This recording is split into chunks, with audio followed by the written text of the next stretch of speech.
I would bet that you have a lock on your door at home, and that lock is there to deny access to any uninvited people or to keep some people out that have no business being in your home. Pretty straightforward. Now let's see how we can apply the concept of a lock on a door to keep people out of our network as well. So we're going to call this NAC, or Network Access Control.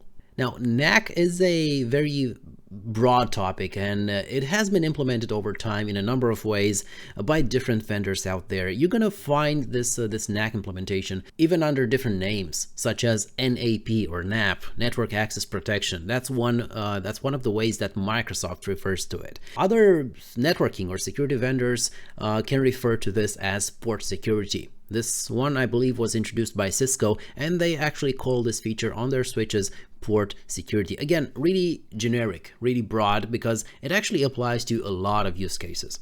So NAC, or port security, is all about controlling physical access to your network. It's about deciding whether someone who plugs a network cable from your company into their laptop can or cannot access your network. All right, so if we're talking about controlling access to a network, let's start with the basics. And what can be more basic than controlling physical access to your network?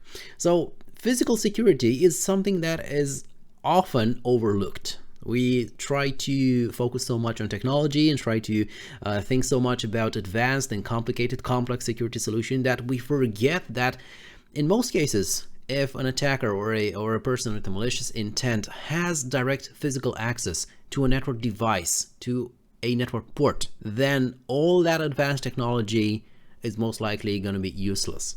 So we're going to start with the physical security first. And by physical security, I mean, if you want to protect access to your network, then by all means, lock the access to your switches and your routers and your firewalls.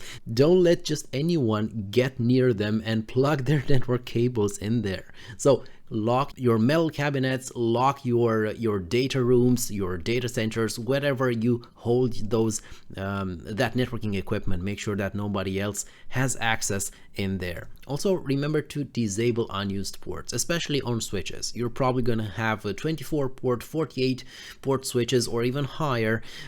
You're probably not going to be using all those ports. There are most likely going to be a few ports which remain unused. Now, those ports by default are probably going to forward traffic. So if somebody gains access to that physical switch and plugs a network cable in there, they're probably going to get access to something like VLAN 1, which is not desirable. So make sure you administratively shut down or disable those ports which are not in use. Now, of course, this is going to add a bit of admin overhead. Right, the moves, adds, changes, and it doesn't completely secure them, because if an attacker can reach your network devices physically, then nothing stops them from disconnecting an active link and then plugging his or her own device in there. Okay, so it's just a useful measure, an additional measure, but it doesn't magically solve everything. Also, don't forget to protect the cables themselves. Now, I know this most likely is going to be really difficult to achieve, but as much as possible, try to not leave those cables exposed, just giving, I don't know, the guests that are going through the lobby clear view and clear access to those network cables, because a cable is nothing else than an extension of a switch port. So if you're securing the switch port, but you're not securing the cable itself, well, somebody with a malicious intent is not going to find it too difficult to actually connect to your network just by cutting that cable, just by inserting himself in that cable run. So again, as I said, disabling ports doesn't exactly reduce that much the attack surface of your regular network wall jacks and other connections within your building. So we need another way to secure access to those ports. All right, and that have to remain active. So we need some ports to be active, but we still need to secure access against unauthorized devices and unauthorized users. And we have a couple of methods here that we can use, the simple methods and the more advanced methods. Now, the simplistic method for controlling network access is called port security, or MAC filtering. MAC filtering, just like the name says, it's simply about configuring which MAC addresses are allowed to send traffic on each switch port. It's, I would say, moderately secure, because MAC addresses can be easily spoofed. So I can just present myself to the switch port, by having a different MAC address than I currently have, potentially impersonating the actual device which was allowed to communicate on that port.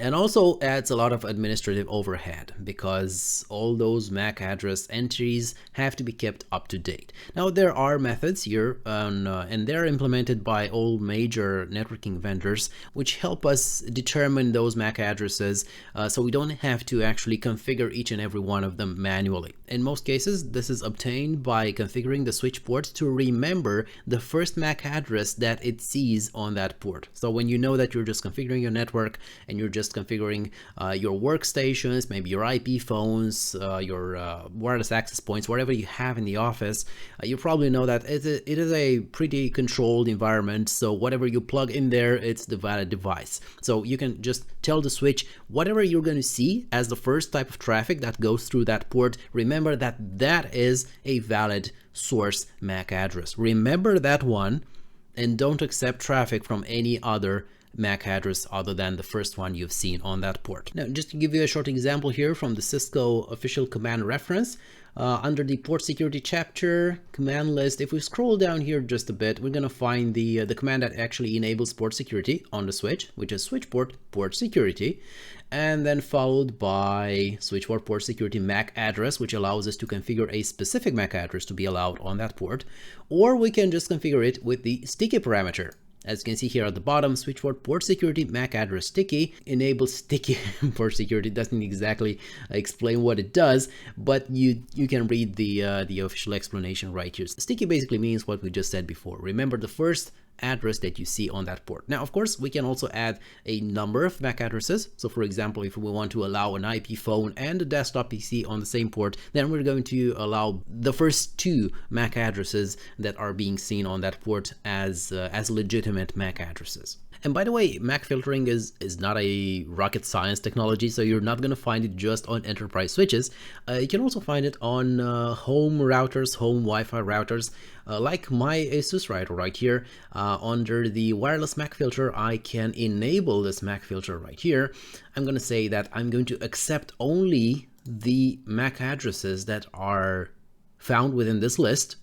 All right, so I can just choose one of the active clients here. So for example, if I know that my this one right here is my Alexa, which I know it's always in my home listening right here, I should add this one right here by its MAC address, so I know it's always going to be allowed inside my Wi-Fi network. I can do the same with my laptops, my mobile phones, and whatever I have in my home, but of course this is probably not going to be very friendly with any guests that you might invite to your home. Nevertheless, wireless MAC filter or MAC filtering in general, it's not a technology available just to enterprise devices. All right, so that was the simple method. What's the more advanced one? Well, the more advanced one is called network access control or network access protection, or an implementation of the 802.1x protocol. This protocol is meant to provide authentication for both users as well as devices. So under the standard 802.1x, which is called port-based authentication or port-based NAC, means that the device you're connecting to, the switch or the access point, is going to ask your device or you as a user for some authentication credentials before allowing you to send traffic on that port. And we're going to introduce a couple of entities in here. First of all, we're going to have the supplicant, which is going to be you, the one that it's trying to get access to the network. Then we're going to have the authenticator, which is going to be the network access device, which can be a switch, wireless access point, VPN endpoint, whatever, and the authentication server, which is going to be the server that actually processes your authentication credentials, validates them, sees whether you are a valid user, you're presenting a valid set of authentication credentials, and if you should or should not get access to the network. Actually, let's see this in a graphical manner so we can understand this better. But before we go to the drawing board, there's one more concept here that's really useful for you to know, and that is the EAP over LAN protocol. Now, EAP, as you probably know, stands for Extensible Authentication Protocol. So it's going to allow a number of authentication methods between you and that switch or that network access device that you're trying to use to get access to the rest of the network. And by default, the 802.1x protocol is going to accept only EAP-OL traffic between you and that authentication device, simply because that's the only traffic that should be allowed. Only authentication traffic should be allowed before gaining access to the rest of the network. So you're not going to be allowed to send any kind of, I don't know, web traffic, email traffic, peer-to-peer traffic over that port. You're only going to be allowed EAP-OL packets, as well as some management traffic, I believe, like some ICMP codes, STP, Spanning Tree Protocol, and such. But CDP, if I'm not mistaken, Cisco Discovery Protocol. But that's beyond this scope. All right, so let's go to the drawing board. Okay, so for 802.1x authentication, we have 3 entities here that have to interact in order for us to get access to a network. So we're going to start with stick figure here on the left, which is me, or you, the user attempting to connect to the network, or to be more precise, the device that the user tries to connect to the network. And we're not going to call it user or device, but we're going to call it supplicant. All right, supplicant, because this one is the entity that supplies the authentication credentials. All right, now this user or this device attempts to connect to the network through an intermediary device, which may be a switch, an access point, maybe a remote access, a VPN concentrator. Nevertheless, we're going to have another device here in the middle. Let's say this is an access switch. And this switch right here, again, we're not going to call it switch, but we're going to call it authenticator. Now, finally, the third entity that we have here on the right is going to be a radius server, which is the entity that is actually going to validate the credentials supplied by the supplicant, sent through the authenticator, and then validated on the radius server. And the radius server, we can also call it a AAA server if you wish, but in 802.1x, this is going to be called an authentication server. All right, so make sure you don't confuse these two, the authenticator and the authentication server. They're two completely different entities. Now, these 3 are going to exchange some messages. Now, what's going to happen next is, of course, the supplicant, completely oblivious to this setup, is going to attempt to send some traffic. Let's say it's probably going to be HTTP. All right, it's going to try to access the web. But the authenticator is going to say, denied. I'm not accepting that traffic just yet. But what I am going to accept is EAP over LAN traffic. Are you able to send me EAP over LAN traffic or not? Now, if the supplicant understands what this type of authentication is all about, then he's going to reply back to the authenticator with some valid credentials over the EAP-OL protocol. This time is going to also send the credentials in here. All right. Now, the authenticator doesn't know if this set of credentials is valid or not. The switch inside of our network, the access switch, has no way of knowing about all the user accounts, all the machine accounts in your network. So it's going to forward this request towards the authentication server, the AAA server, our radius server. And of course, between these two, the protocol that we're going to be using is going to be the radius protocol. And of course, the credentials are going to be encapsulated here as well, encrypted, so that the AAA server is going to be able to validate them against an, let's say, an Active Directory database, an LDAP database, any kind of user database that is centralized and that the radius server has access to. Now, after the credentials are validated, of course, the AAA server is going to reply back to the authenticator or to the switch, also using the radius protocol. But it's going to say whether the supplicant is allowed or not, if the credentials presented were valid or not. Now, if the credentials presented were valid, then the authenticator is going to inform the supplicant and it's going to tell them that authentication was okay. And it's going to tell them that authentication was okay.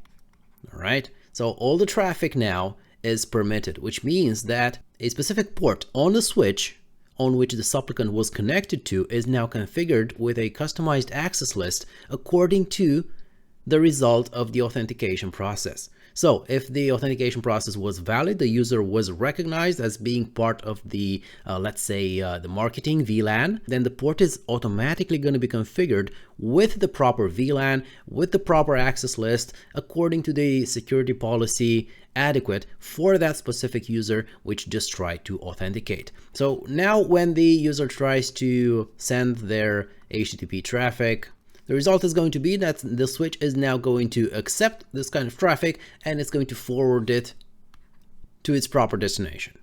Now, of course, the alternative to this would be if the credentials which were provided were not valid, then the switch ports would be configured to block further traffic from the supplicant. Now, it depends on how you choose to actually administer this type of security solution, because you might want to allow that supplicant additional attempts. Okay, maybe you just mistyped your password. I'm not going to completely block all the traffic on that port. I'm still going to allow EAP over LAN traffic so you can try again. Or maybe you can implement some sort of a back-off mechanism so that they're not going to try to brute force their access into your network.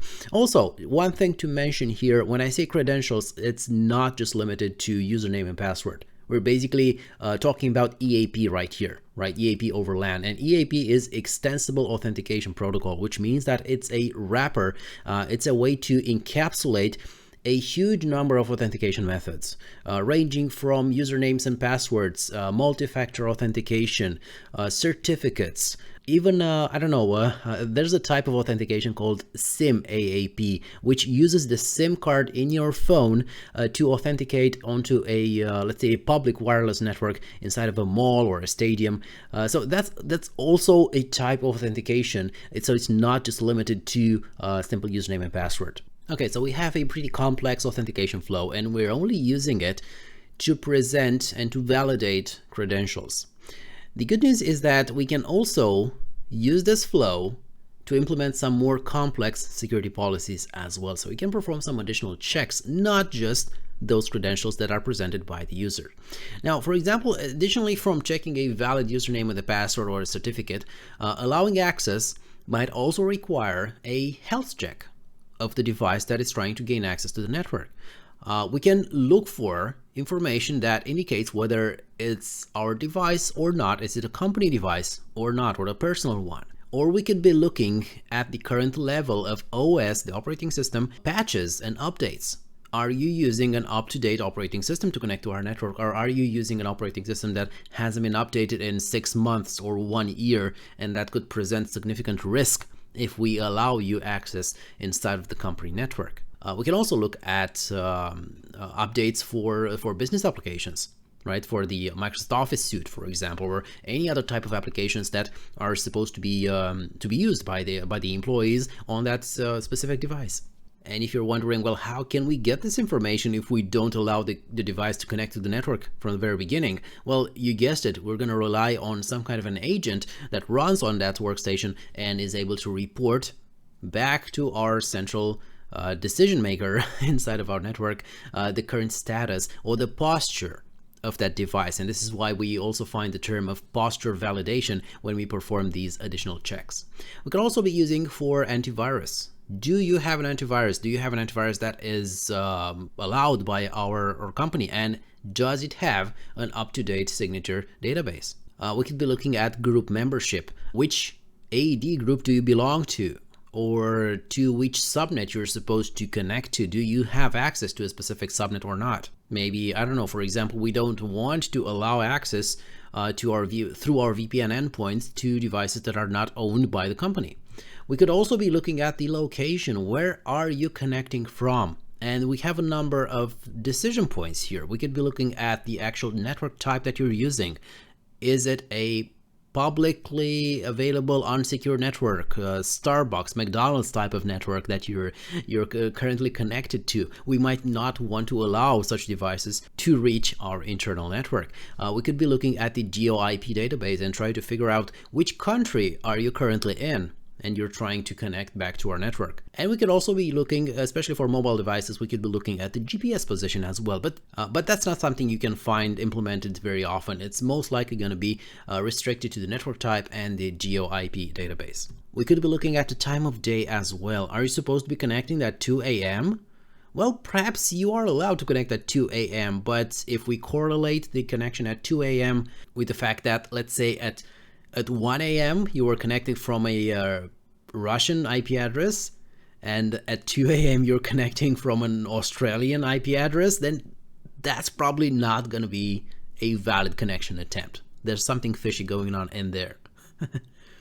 This type of policy is actually implemented on a lot of security devices, and it's called impossible travel time. Now, additionally, after we decide whether to allow or not a specific device access to our network, we can also implement a remediation policy. Of course, the remediation makes sense if the device is not fully compliant. So, well, of course, for devices that completely fail the assessment, we could simply deny access and maybe allow them to try again after a while. But for devices that have partially failed, for example, they don't have the latest OS patches or updates, we could choose to place those devices in a quarantine kind of VLAN, in a separate type of network, which most likely is not going to allow them access to the internal network, but it is going to allow them access to the internet so that they can connect to the internet and install all the necessary updates, patches, antivirus signatures, download the latest versions of whatever they weren't compliant with. So we allow them a remediation window, and we also place them in some kind of a remediation subnet or remediation VLAN where they can still function, they can still access the internet to fix their posture, but they're not going to pose a risk to our internal network. So kind of like a guest network, if you wish. Just to give you a short example of a real-life implementation of a posture validation solution, Cisco has one implemented inside of the AnyConnect remote connectivity client, and you can see here that under the configure posture section in the configuration guide, we get the explanation that this feature provides the client with the ability to assess an endpoint's compliance for things like antivirus, anti-spyware, and firewall software installed on the host. So these right here are example of further checks that we can perform after the user has been properly validated with valid username, password, certificate, whatever method we choose to use. Then we can move forward and try to assess the posture, the security posture of the device owned by the user.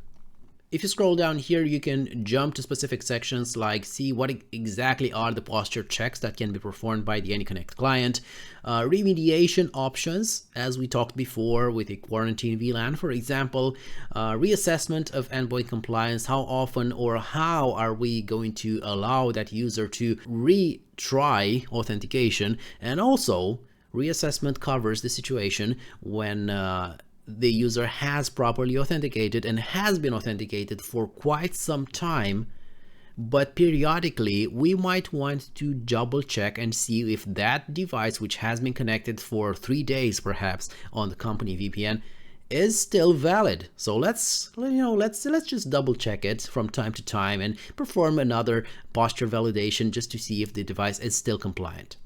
All right, so that's it about port security 802.1x, NAC, NAP, or whatever you want to call it. Make sure you understand these concepts and you're able to explain them. Make sure you understand the difference between the supplicant, the authenticator, the authentication service, what are their roles. Make sure you don't confuse them.